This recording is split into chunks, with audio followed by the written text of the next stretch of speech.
صراط الذین انعمت علیہم غیر المغضوب علیہم ولا الضالین آمین۔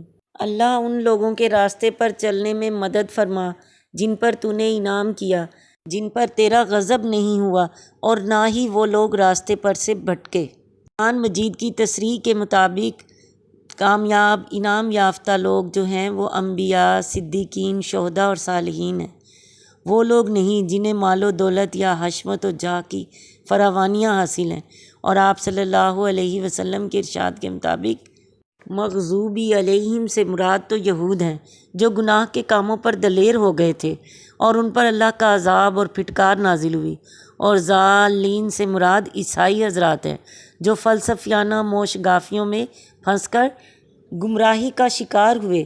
حدیث میں ہے، عدی بن حاتم کہتے ہیں کہ میں رسول اللہ صلی اللہ علیہ وسلم کے پاس مدینہ آیا، وہ اس وقت مسجد میں بیٹھے ہوئے تھے۔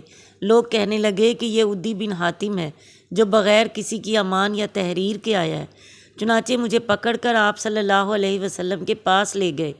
آپ صلی اللہ علیہ وسلم نے میرا ہاتھ پکڑ لیا، اور اس سے پہلے آپ صلی اللہ علیہ وسلم صحابہ کو خبر دے چکے تھے کہ میں امید رکھتا ہوں کہ اللہ تعالیٰ عدی کا ہاتھ میرے ہاتھ میں دے گا۔ پھر آپ اٹھ کھڑے ہوئے اور میں آپ کے ساتھ تھا۔ راہ میں ایک عورت اور اس کا بچہ ملے، وہ آپ سے کہنے لگے ہمیں آپ صلی اللہ علیہ وسلم سے کچھ کام ہے۔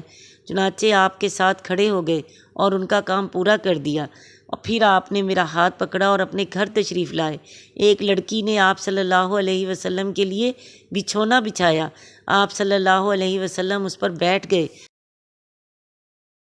آپ صلی اللہ علیہ وسلم نے اللہ کی حمد و ثنا بیان کی، پھر مجھے کہا وہ کون سی بات ہے جو تمہیں لا الہ الا اللہ کہنے سے باز رکھتی ہے؟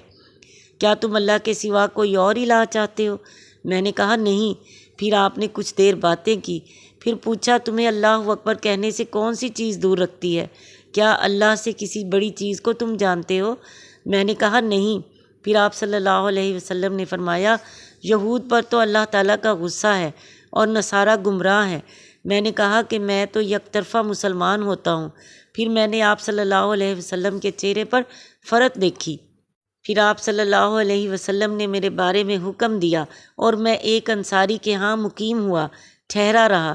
اب میں روزانہ صبح شام آپ صلی اللہ علیہ وسلم کے پاس حاضر ہوا کرتا۔ ترمذی کی حدیث ہے۔ دور نبوی میں تو واقعی یہی فرقے مغضوب اور گمراہ تھے، مگر آج مسلمانوں کے اکثر فرقے ان میں شامل ہو چکے ہیں، اور صراط مستقیم پر تو مسلمانوں کا صرف وہی فرقہ ہے جن کے متعلق آپ صلی اللہ علیہ وسلم نے فرمایا تھا ما انا علیہ و اصحابی، یعنی آپ صلی اللہ علیہ وسلم نے فرمایا جس پر میں اور میرے صحابی ہیں۔